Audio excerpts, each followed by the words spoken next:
Hi, this is an interview with John Leggett, a Houston based entrepreneur and founder of Legget Ventures, a venture capital and investment firm focused on empowering startups and fostering innovation across many industries. You can find our article about Mr. Leggett on our website, 6degrees.blog, and our Instagram page, 6 Degrees Away. Enjoy the interview. Going to be around real estate, oil and gas, and other strategic alternatives. I got my start in investment banking, I guess you'd back in early 2001 after going to North Carolina, starting the M&A world. Lived in that world, I guess, for like 3 to 4 years. It's always just kind of had an entrepreneurial bug since I was young. I mean, so I always kind of knew I was going to do my own thing. It just didn't know when. So after doing that 3 or 4 years, we got involved in some other real estate stuff and some other travel businesses on the side. And from there, just kind of got my bonus after the fourth year or so and quit and kind of started our own thing. So I wouldn't say it's one of those where you just always know exactly when and where, but it's just when it's comfortable for you. All right, thank you. So, what were the biggest challenges that you faced and how did you overcome them? Yeah, I mean, I think for every entrepreneur, I mean, the challenge is going to be capital, right? Risk tolerance is a big one. I mean, everybody finds it like, oh man, you get to make your own schedule. I mean, you do, but it comes at a sacrifice of a lot of things, right? So, I mean, you're going to put in more hours. You never can get away. So, I mean, it still challenges today, right? I mean, everybody talks about work-life balance and like really, they call it work-life balance and not life-work balance, right? Because work kind of starts to come first for a lot of entrepreneurs. And I think, the ones I know that are super successful with it, we've sacrificed some things, along the way. So, I mean, you've got to make time for, family, friends, all that. I think it's super important. I mean, it's always been a big focus for me early on, but I think it's a huge challenge for a lot of people is how do you balance that? Because you've got like your second kid becomes the companies, right? That you're going to grow. So, I mean, huge challenge there. I mean, I think the other challenge, I mean, you want to put it in three buckets. The other one's going to be capital, be number two. You start this and you got choices, right? I mean, you can start it like we did on our own. We essentially financed everything ourselves, didn't take a paycheck, burned through savings. And I was married at the time, still am for 20 some years. A super supportive wife, and she was working. But yeah, I mean, you got the chance you can go take a capital from other people, but you gave away part of your business at that point. So I mean, there's a lot of choices that people have to make then, and I mean, which leads to the last, which is what is your risk tolerance? And I think uh, everybody wants to be an entrepreneur. Everybody, envisions they're going to be, but I mean, risk tolerance is huge. So are you willing to risk it all, start over? You're going to walk away from a job where you're making a lot of money. I think it's why you're going to see more, young people become entrepreneurs and be successful with it because they haven't gotten to the point in their life where they're making as much money. But I mean, you fast forward, you get out of college and you don't see it. I mean, you guys see it probably already. People that are 10 to 15 years removed becoming entrepreneurs. I mean, some guys will have a big liquidity event and start something on their own, but I think it's if you look at those three things, it's like how do you balance everything? What's going to be your source of capital? And then what's your risk profile? And I think before you become an entrepreneur, you better have a big, big discussion with yourself on all three of those.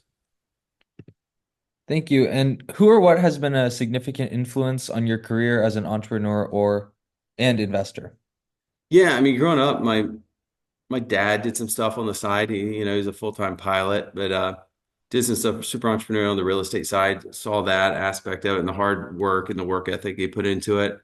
My father-in-law was a urologist and kind of risked everything after finishing med school, starting to practice, finally starting to make some money, and then went and took a huge risk early in his career as well. A super successful entrepreneur, and then my wife has been super supportive of my entrepreneurial journey and kind of like if it doesn't work, we'll figure it out. So I mean, I'd say all three have left lasting impressions on me because without those three and the support from them all and the teaching and the education, I don't know that you'd have the confidence to do it.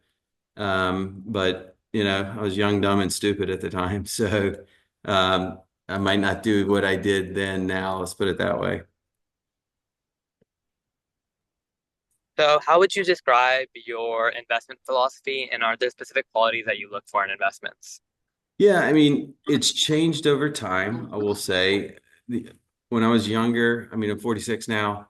I was in my 20s, my risk tolerance was higher, right? I think I don't know how you guys look at investments now, but I find it fascinating that, you guys at your age, how smart you are compared to how we were about stuff, and how you understand technology much more than we do, and you were kind of early adopters and stuff. Me, back then it wasn't that easy. I don't, especially in Houston, I would say. I mean, if you were more in San Francisco and you're exposed to some of that kind of stuff, I thought it might have been easier. But, our investment philosophy now is kind of got to the point where it's like if we can't explain what we're looking at to somebody in 60 seconds or less, we probably shouldn't do it. So it probably means we're not going to do healthcare, we're not going to do tech at this point because it's not where we have expertise. Also, like when we're looking at something at this point, is like I want to see like a monetization event or distributions, typically within 3 to 4 years max. If so, we would do something that's going to be more late stage, less risk at this point. We don't want zero to be an option, is what we always say. So if the option is, a downside scenario we want to look at is like we're going to get our money back.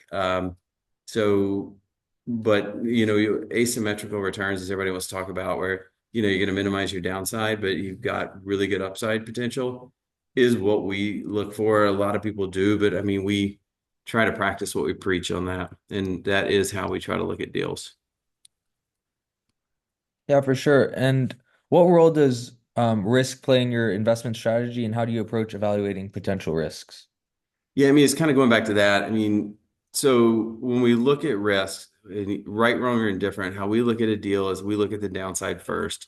And again, I want to make sure zero is not an option. And that's kind of how we've kind of trained everybody to look at anything. I mean, whether we're looking at real estate or we're looking at our mineral rights, which is a huge part of our business, is like, look, we don't want to take huge risk.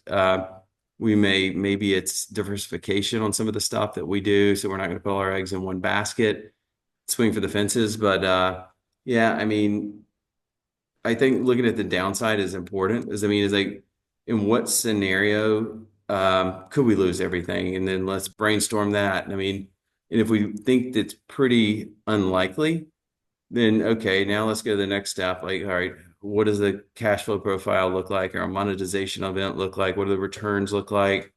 How much of our time is this going to take? So a lot of factors go into it because it's not just risk of the investment. I mean, I don't think a lot of entrepreneurs think about risk to time. So you could get into a deal, and we still have some legacy deals like this, and we've tried to be more careful about it as we've grown, is like you could have a really small deal that we did 6 or 7 years ago that's been very profitable, but if it's super time consuming, then we've now taken on risk that, from an opportunity cost perspective, we may not be able to devote time to something else. We may have to pass on another deal because, our fiduciary duty is to the investors that we did that deal with very early on. So we're not going to drop the ball by any means. So there risk can manifest, I guess, in different ways, but most people obviously thinking about it as risk.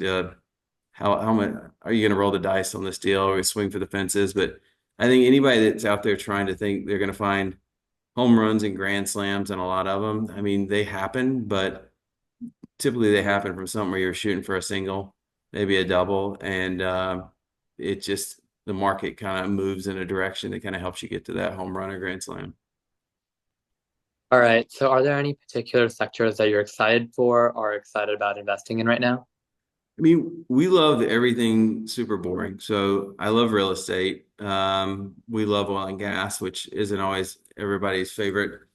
Um, we love anything infrastructure. I think, the demand for power globally there's an insatiable appetite for it, long term. And I think the only way countries continue to grow is by reliable energy, and that can take it all kinds of different forms. So I think anything infrastructure around that is a great investment. We love like industrial stuff, just stuff that's super sleepy, but you know, you can get cash flow up pretty quick. You can get it as a profitable business, and then there's things you can do to make it better. But it doesn't mean that we don't like other industries, but internally, those are kind of some of the ones we focus on.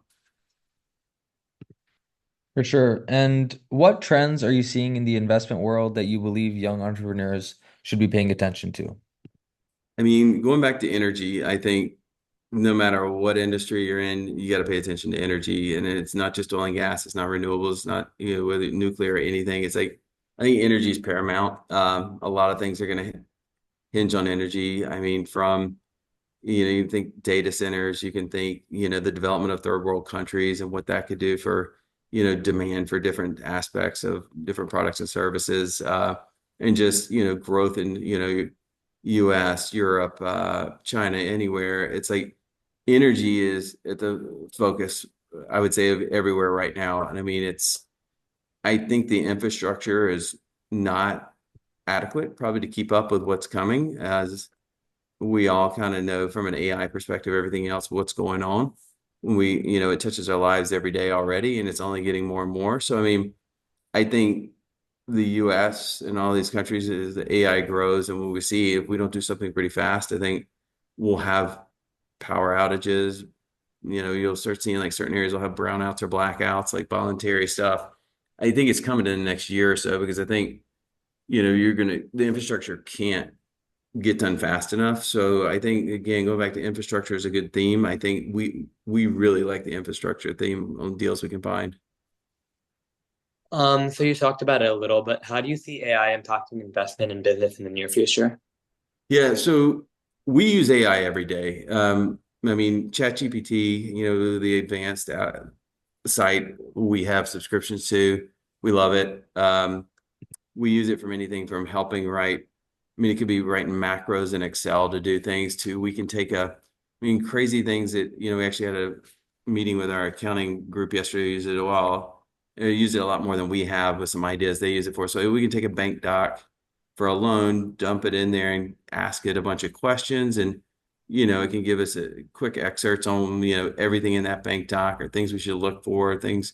So it's crazy, like how many ways we can use it, ways we don't think about. I mean, we were looking at a commercial building the other day, and it's an old like warehouse style building, and we dump it into an AI program and ask it to, like come back with a rendering of a neighborhood bar and grill, 1 story, front door facing, this style, and you keep trying to coach it, teach it, do everything. It's crazy how good it is. And I mean, these renderings come back almost instantaneously. And it's stuff that used to be, if we wanted to do something like that, we may pay $10,000 to $15,000 for an architect to go do some renderings, and we may wait weeks if they're busy to get some of the ideas back. So, I mean, the speed and efficiencies that it's going to create, I think are uncanny. How to invest in it, I'm probably not the best to ask. Everybody wants to say they do AI and have AI, and I think all these businesses really do have aspects of AI. But I think what people really think about, what is AI? I mean, I think it's, to each their own. Is how does it touch you and how do you use it? I don't think it's that robots are going to take over the world, but from an efficiency standpoint and how do you invest in it? I mean, everybody knows the NVIDIA, story, obviously, which I will give like a eighth grader credit of why I bought it 5 years ago, is that's where I learned about it. So going back to you guys are probably going to be better to answer it, of how it's touching your life and how the ideas and stuff that you guys are going to have are much more creative than us at this point. But, good examples that we've met with some guys that do AI, I won't say who it is, but it's like they're huge companies. So like the head of AI, and they're talking about product development is a huge push right now. So it's like, and it's not at one of these companies. But say if you're at Nike, no longer do the designers sit around and, are doodling on a pad. It is all AI generated, right? It's like, hey, make me a sneaker that does this, that looks like that has this color, that has this stripe, that's engineered with this type of foam. It's like, that's how design's happening and through iteration. So it's like, it's going to reshape the world on a lot of stuff like that. But it's still, I mean, you've got the human connection and being able to have the creativity and the thought process on how to unlock some of this, I think is what's fascinating. and that it's now starting to be taught, especially at the college level, and from engineers to everything. I think it's going to be fascinating on what it's going to be able to do, and I think um, people would be naive not to embrace it, is what we always say. And what do you believe are the key qualities of a successful entrepreneur and business leader? Um, Willing to adapt. I mean, pivot's always the word you hear everybody use. I mean, again, pivot's kind of cliche. I mean, somebody starts a business, changes it, but I mean, you've got to be willing to adapt. I mean, we always said when we started, we were 26, now we're 46, right? So I mean, we're no longer the young people that we were. Like, you've got to be willing to embrace technology as it comes. Because I mean, a lot of people are like, "Oh, well, I don't need to learn that, or I don't want to learn that." It's like we've always been quick to use technology for efficiency, improvement, make us better. We're willing to try things too, and I think if any entrepreneurs probably has that attitude, is like, I'm willing to give a couple technologies a shot, possibly that one may not work for us, but that's okay. One may be all right. Maybe we don't adopt it, but then the fourth and fifth that we try, may change how we do things.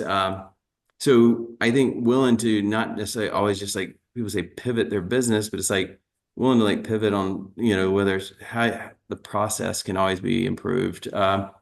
Entrepreneurs, I mean, managing's hard. I mean, if you think about it, most entrepreneurs don't have a ton of experience in the work world, right? Because most people start businesses early on, like we talked about earlier, and learning how to manage effectively, and surrounding yourself with amazing people, which we've been lucky to do.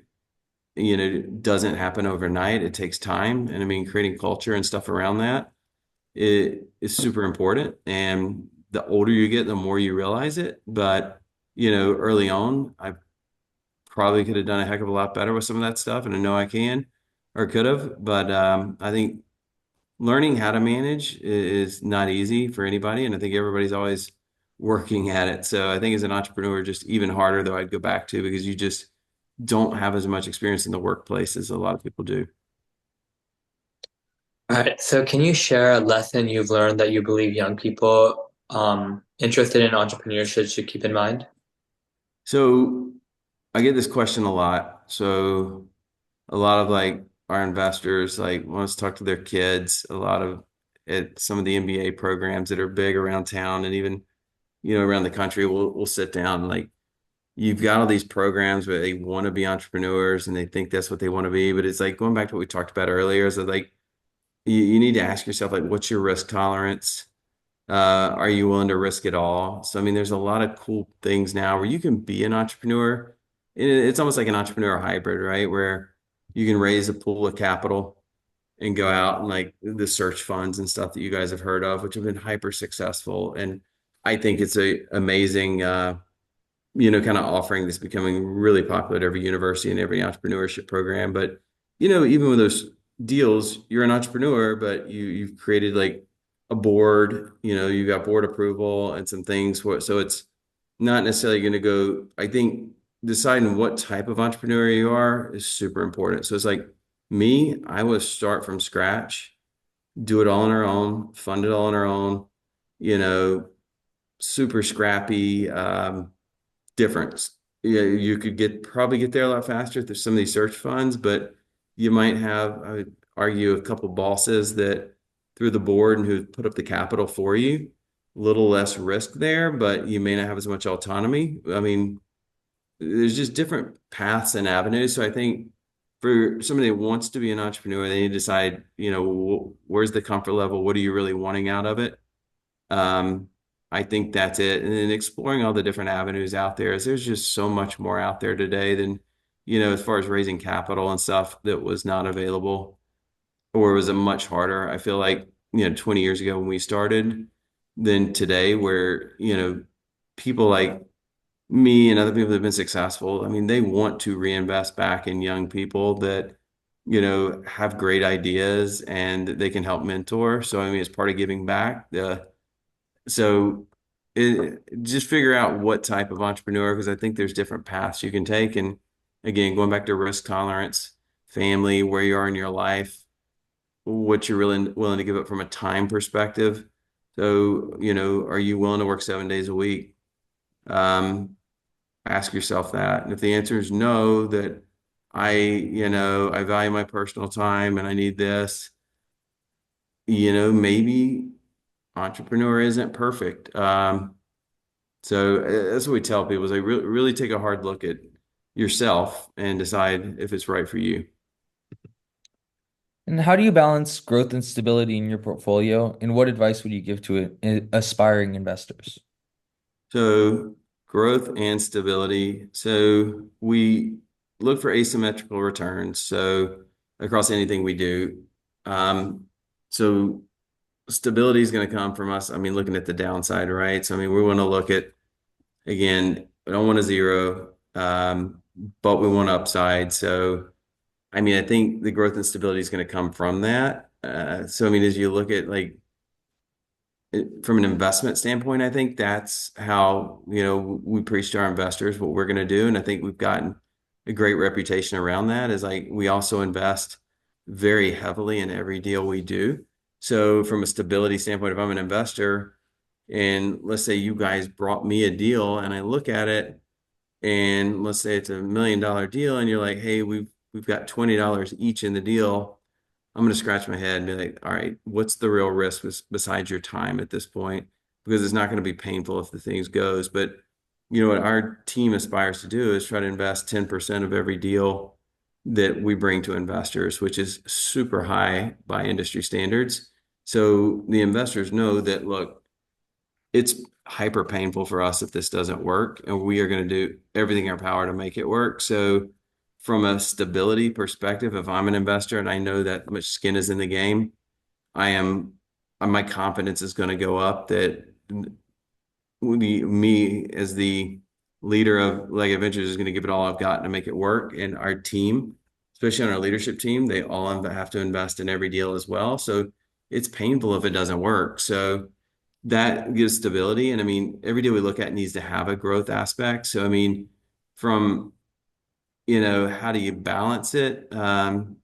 Again, look at the downside. Make sure you think the way we look at it, make sure we don't think it's a zero. So at least we're getting our money back. And it's got a growth aspect. And I think it kind of balances itself in that standpoint. All right. So what's your vision for Leggett Ventures over the next 5 to 10 years? Oh man, that's a long ways out. So what do you guys, I'll turn that back. Where do you see yourself in 5 years? 5 years, probably college. Yeah. College? Yeah. And then what about 10? 10? No idea. Yeah, 10, no idea at all. You should write this down and try to go back and look. Yeah, if you told us we were going to be where we are here 5 years ago, I mean, we never went, when we first started raising outside capital, I didn't do that until it was 2016. I think it's probably the first time we took meaningful outside capital where we pulled capital together for a deal, which was a small real estate deal here in Houston that was super successful, kind of helped launch it and where we started doing more and more. We look forward. We'd like to continue growing the platform with really good people. I mean, in 10 years, I'm going to be 56. So I'll probably hopefully be slowing down a little bit. I mean, right now I've got more energy probably than ever. I'm super excited to go to work every day, but 10 years from now, I mean, I hope we're still doing amazing deals, great deals, fun deals too. And I think if we keep doing it how we're doing it by, keeping the risk in check, we'll experience great success. But to put a number on there and a goal, we don't want the pressure necessarily to have to go find deals, and that's kind of how we've run our company in the past. If we don't do a deal for 6 to 12 months, we've got no problem with that. There's no pressure. Nobody's incentivized. Like if you don't find a deal, sorry, you're not getting paid. So yeah, just doing good deals. And I think the rest kind of takes care of itself. And finally, what advice would you give to someone just starting out, either as an investor or as an entrepreneur? I mean, so two different things, I think completely. As an investor is like, know who you're investing with. Try to get, if it's going to be an alternative asset platform like ours, try to get a warm intro from somebody that's been an investor with us before, or ask us for references. somebody like us is going to be more than glad to give you a reference. And in fact, we're excited that you asked because we know how we've treated people over the years. And I think anything that sells us is going to be our existing investors. So, I mean, if you're an investor, also try to understand your risk appetite and make sure what you're investing in the organization that aligns together. Because somebody that's at the end of their career and going into retirement, has a different not only risk tolerance, but also like a different type of investment they may want. So, I mean, a lot of times they're trying to replace their active income stream with passive income. So, if I've got a real estate deal that is just a land deal that's not going to pay a yield for 4 years, but we're getting it ready, entitling it, and they're going to sell it back off, that might not be the right fit for them. So, talking with, the whoever you're using from like your financial advisor to like us that's on an alternative platform that you may invest with is making sure the investments align, I think is super important as an investor too. Don't put all your eggs in one basket. You're going to have a gut feeling on certain things. You might want to push it a little bit more, but still spread it around because a lot of times those deals you think are just perfect aren't. So, I mean, I think that's some of the things, patience too. Things always take longer than you think. So, I mean, as an investor, there's no get rich quick scheme. Every now and then you might just get dumb luck, but it's just not going to happen overnight very often. And it's usually slow. But I mean, those are some things for sure I'd talk to investors about, and we talk to our investors about and kind of how we look at things. As an entrepreneur, I think totally different. Like if you guys are getting out of college or you're in college, and you want to start a business, it's going back to, what type of entrepreneur you want to be. Some of the things I would think about is like, how do we scale this and how are we going to exit it? And I think that's some of the things I might have missed early on. And I think it's super important. So, I mean, depending on what type of business you want, I mean, how much labor does it require to do it right?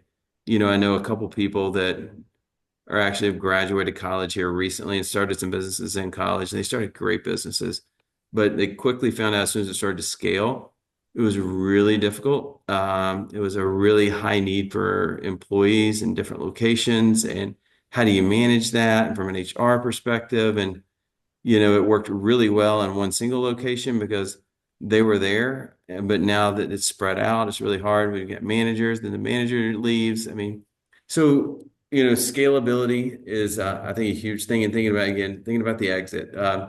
Who's going to buy this business? What type of multiple would they put on the business? How would they value it?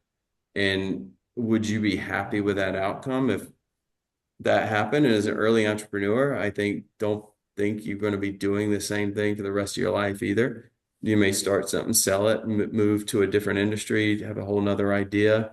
So don't pigeonhole yourself where you think that you're stuck there for life either. And just be willing to adapt and change too. I mean, everything you start out thinking you're going to do as an entrepreneur. And I mean, Amazon's the best example, right? I mean, it goes from selling books to where it is today. And had they stuck with the books, they'd end up like Barnes and Noble. So I think not, you just never know what your businesses are going to become. And I mean, we're proof of that. Thank you so much. This has been great. Thank Yeah, you. guys, it's nice for you guys to do it. So appreciate the time. Thank you very much. Yeah. Yeah. Nice meeting you guys. Have a good night. Nice to meet you as well. You too. Thank you. See ya.